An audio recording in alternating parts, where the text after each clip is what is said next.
Pemirsa, berdasarkan data dalam laporan Kementerian Perlindungan Pekerja Migran Indonesia, pekerja migran atau jumlah pekerja migran Indonesia pada tahun 2025 atau tepatnya pada bulan Januari tercatat lebih dari 25.000 orang. Jumlah ini meningkat 1,46% dari bulan Desember 2024. Itu baru yang tercatat. Apa kabar yang tidak tercatat atau yang ilegal? Karena di Kamboja kurang lebih ada 80.000 warga negara Indonesia yang bekerja secara ilegal. Pekerja migran ilegal tentunya jadi permasalahan bagi Kementerian Perlindungan Pekerja Migran Indonesia. Bagaimana menangani masalah ini dan bagaimana mencegah warga negara Indonesia untuk berangkat dengan jalur ilegal? Kami akan berbincang-bincang dengan Wakil Menteri Kementerian Perlindungan Pekerja Migran Indonesia, Christina Aryani.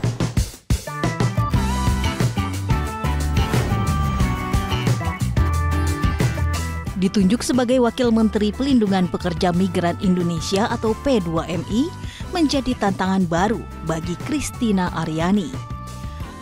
Memiliki pengalaman di bidang politik dan hukum, politisi muda Golkar ini pernah menjadi anggota DPR RI Komisi 1 yang begitu vokal terhadap isu perlindungan WNI di luar negeri. Selain itu, Christina juga konsen kepada program perlindungan perempuan dan anak, serta peningkatan peran generasi muda. Dengan segudang pengalamannya tersebut, beragam target kerja pun dibidiknya. Salah satunya menjalin kerjasama penempatan pekerja migran Indonesia di negara Slovakia dan upaya pencegahan eksploitasi pekerja migran di luar negeri. Teknologi mampu memudahkan Kementerian BP2MI untuk memantau pekerja migran di seluruh Indonesia. Saya sudah berada di Comment Center bersama Ibu Wamen. Bu Christina, jadi ini ruangan apa, Ibu? Ini Comment Center dari Kementerian P2MI atau BP2MI. Karena tadinya sebelumnya kita adalah badan ya, tapi kemudian bertransformasi jadi kementerian. Nah, ini adalah Comment Center di mana biasanya Pak Menteri kalau beliau hendak melihat saat ini misalnya di Taiwan ada berapa sih pekerja migran kita, lalu mereka di sektor apa saja. Nah, kapan sih kontrak mereka expired dan lain-lain. Jadi ngecek sampai situ. Bisa di situ sampai detail seperti itu. Nah, jadi kan ketika sebelum pekerja migran pergi itu mereka akan terdaftar dalam sistem kami Sisco P2MI. Nah, itu akan berproses, Mbak, mulai dari akan berangkat sampai mereka sampai dan lain-lain. Nah, biasanya juga harusnya ketika mereka kembali, mereka juga harus masuk dalam sistem. Tapi terkadang kan ya karena pindah tempat kerja dan lain-lain sehingga bisa jadi lose track ya setelah itu. Tapi sebetulnya ini menjadi gambaran, memberikan gambaran yang baik ya soal potensi di luar dan juga di mana saja pekerja migran. Khususnya saya ini kan sekarang lagi menggalakkan untuk pembukaan pasar-pasar baru, pasar-pasar non tradisional. Kalau misalnya kemarin kan Malaysia, Taiwan, pasar Hong Kong. non tradisional tuh ya, apa? Jadi yang belum selama ini menjadi pasar yang dipilih oleh pekerja migran. Contohnya? Contohnya mungkin di Slovakia, itu masih sedikit gitu kan, atau mungkin di Kroasia, negara-negara Eropa. Itu rate card-nya oke, rate card. Pastinya kalau kita membuka pasar baru, kita harus pastikan mulai dari remunerasinya oke, harus lebih bagus daripada di dalam negeri jelas ya, karena kan bekerja di luar negeri kalau judulnya sama-sama aja di sini apa gunanya?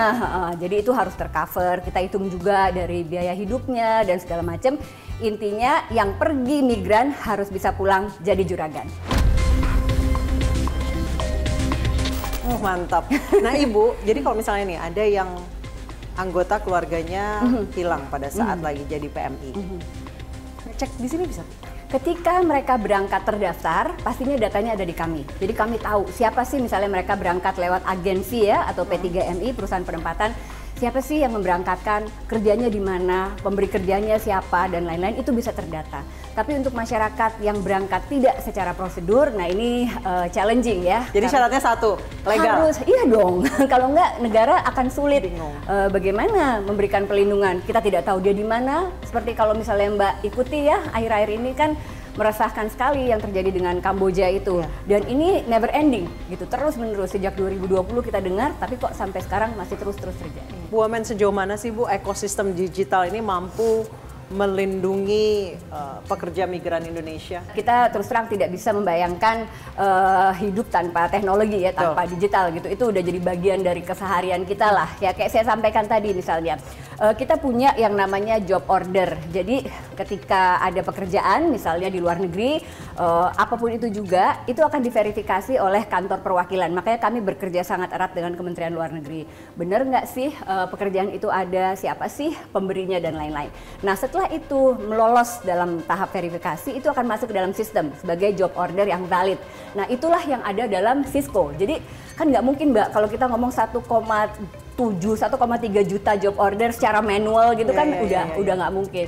Bu, sekarang kan suka banyak nih yang viral, lapor TKP ini misalnya di suatu daerah di sebuah negara, ada yang disiksa, ada yang diperlakukan di sebuah pabrik tidak manusiawi. Padahal sebenarnya mereka sudah tahu itu kondisinya seperti itu, mengincar memang dipulangkan oleh ya pemerintah. Itu yang padahal udah berulang kali mereka udah dipulangkan terus kemudian berangkat lagi. Saya pernah menemukan seperti itu. Modus. Jadi pernah ngalamin seperti itu? Saya datang ke Filipina waktu itu ya. Jadi waktu itu ada 200 warga negara Indonesia yang bekerja di fasilitas judi online yang istilahnya baru dikena grebek gitu oleh Polisi Nasional Filipina. Dan saya interview ada 20 orang di antara mereka gitu untuk sampling ya untuk ini. Dan ternyata ada yang sudah pernah dulu dan datang lagi gitu. Jadi memang, dan ini anak muda Mbak. Jadi anak muda ini mungkin apa ya? Jiwa petualangnya itu luar biasa kali ya kalau kita mau bahasakan dengan halus gitu ya. Tapi ini kan ngawur Mbak ya kan. Kalau misalnya baik-baik saja sih oke, ya kan. Tapi kalau sampai terjadi hal-hal yang bagaimana kan yang rugi bukan hanya mereka, keluarganya dan lain-lain. Tapi kita juga mesti nyikapi ya. Jadi ada beberapa video-video yang beredar soal di Kamboja itu kebanyakan juga hoax Mbak. Tapi memang banyak dari adik-adik ini gitu yang memang pergi tadinya mau bekerja di fasilitas judi online. Karena ya mungkin tergiur dari temennya. Nah tapi ternyata sampai di sana end up-nya di online scamming. Nah inilah yang biasanya kemudian. Oke, tunggu dulu Bu.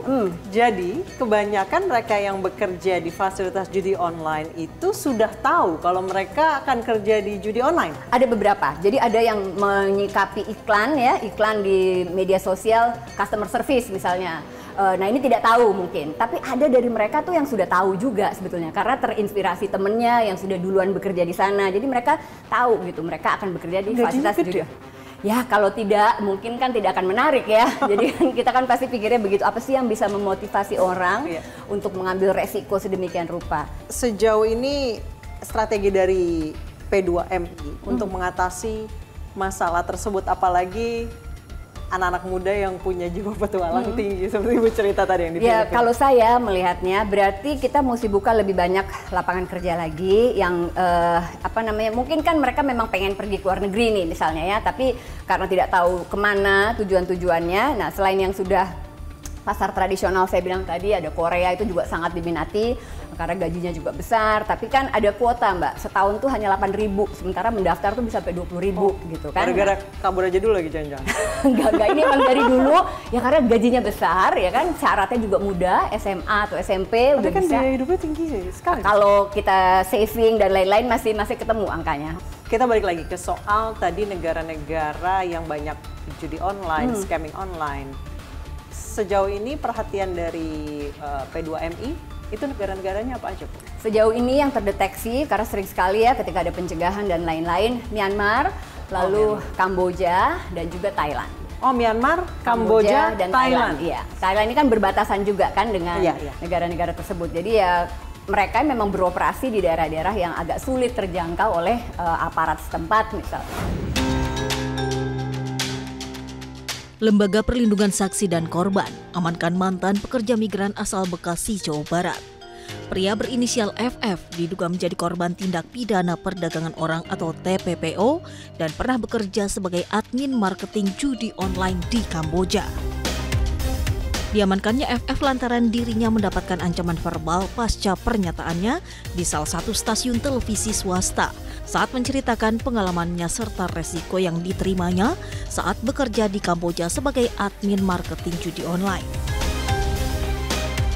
Sulitnya mencari pekerjaan dan tawaran gaji besar di luar negeri menjadi alasan FF menerima tawaran bekerja dari rekannya yang sudah bekerja di Kamboja sebagai video editor di salah satu hotel di Kamboja. Hampir setiap hari, FF bekerja di bawah tekanan. Jika korban mau pulang ke Indonesia, korban harus membayar sebesar 23 juta rupiah ke tempat kerjanya. Sementara itu, pemuda asal Bekasi, Ikhwan Sahab, 28 tahun, tewas secara mengenaskan di negara Kamboja. Korban diduga mendapat tindakan penganiayaan di tempat kerjanya yang merupakan perusahaan penipuan online atau scam, hingga mengalami luka di sekujur tubuh. Pihak keluarga menyebut sebelum korban meninggal dunia, keluarga mendapatkan kabar dari salah satu rumah sakit di Kamboja. Korban ditemukan dalam kondisi koma usai ditemukan polisi di jalan. Pihak keluarga menyerahkan penanganan kasusnya ke pemerintah Indonesia. Pihak keluarga meminta keadilan dan mengusut tuntas atas kematian korban.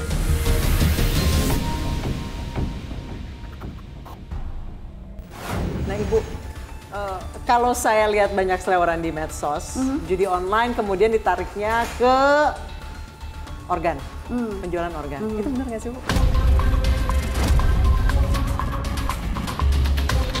Nah, jadi kayak kemarin ini baru ada kasus kan yang ada dari Bekasi ya, satu itu. Jadi kita sudah lihat juga foto-fotonya. Jadi itu memang bukan luka baru, Mbak. Jadi mungkin yang bersangkutan pernah melakukan operasi ataupun juga mungkin kena benda tajam.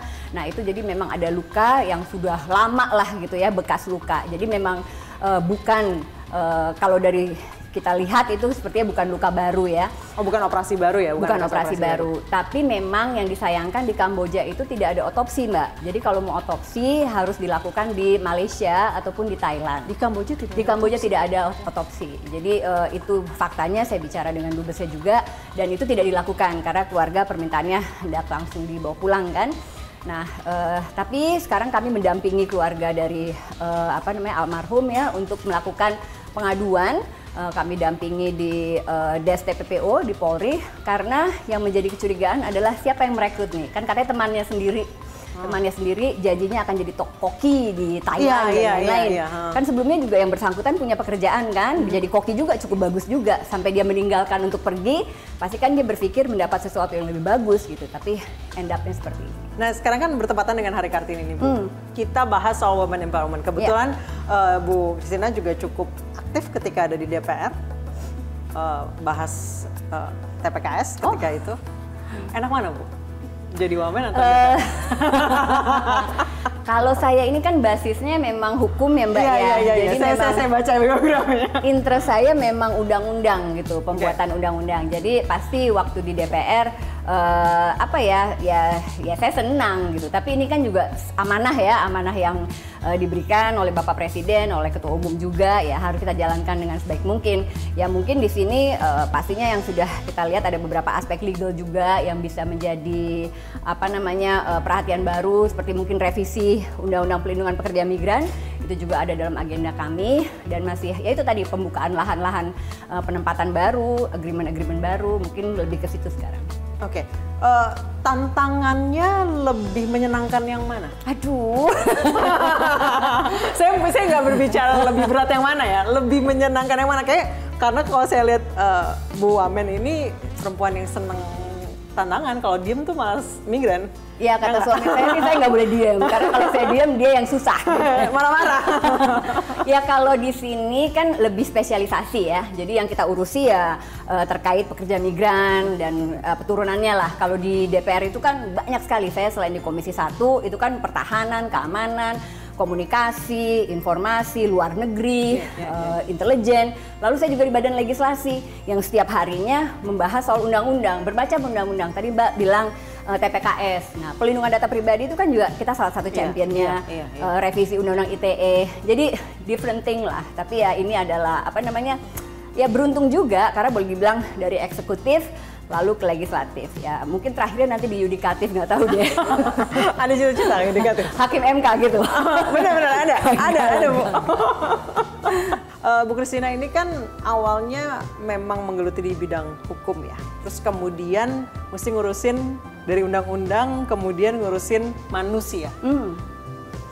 Jadi sulit nggak sih adaptasi? Dulu itu kan saya memang chief legal ya, jadi saya juga waktu itu pernah di satu grup holding menangani usaha yang seperti ini gitu. Jadi maksudnya headhunter, lalu perusahaan outsourcing. Jadi memang sudah cukup ada inilah ya, paham. Dan ketika di DPR itu kan, isu pekerja migran jadi makanan kita sehari-hari. Karena waktu itu kan daerah pemilihan saya kan luar negeri. Salah satu hasil kolaborasi dengan Kementerian Luar Negeri itu aplikasi namanya SARI ya? Itu sebetulnya bukan dengan kami. Jadi itu antara Kementerian Luar Negeri dengan UN Women. Tapi tentu kami mendukung ya, dan kami apresiasi sekali karena seperti yang saya sampaikan tadi, ini bisa menjadi teman buat pekerja migran, khususnya perempuan yang ada di luar negeri yang butuh informasi. Yang mungkin kami punya hotline, tapi mungkin mereka sungkan untuk menelpon atau tidak ada waktu yang gimana sih bebas ya. Call center masih standby. Kayak gitu kan. Nah, tapi kalau dengan itu kan mungkin lebih mudah. Jadi tentu kami apresiasi. Nah, kami juga tengah membahas soal integrasi sistem data ya antara Kementerian Luar Negeri dengan Kementerian P2MI. Nah, kalau ini udah jalan, Mbak, ini akan bagus sekali karena mereka punya Peduli WNI, kita punya Cisco. Jadi ini bisa yang tadi saya sampaikan sebagai siklus sebelum sejak dia berangkat sampai di luar negeri sampai kembali. Nah, ini semua bisa kita monitor, bisa kita pastikan negara tetap hadir di berbagai tahapan dalam proses migran mereka. Saya boleh ikut ke launchingnya? Boleh. Oke, yuk.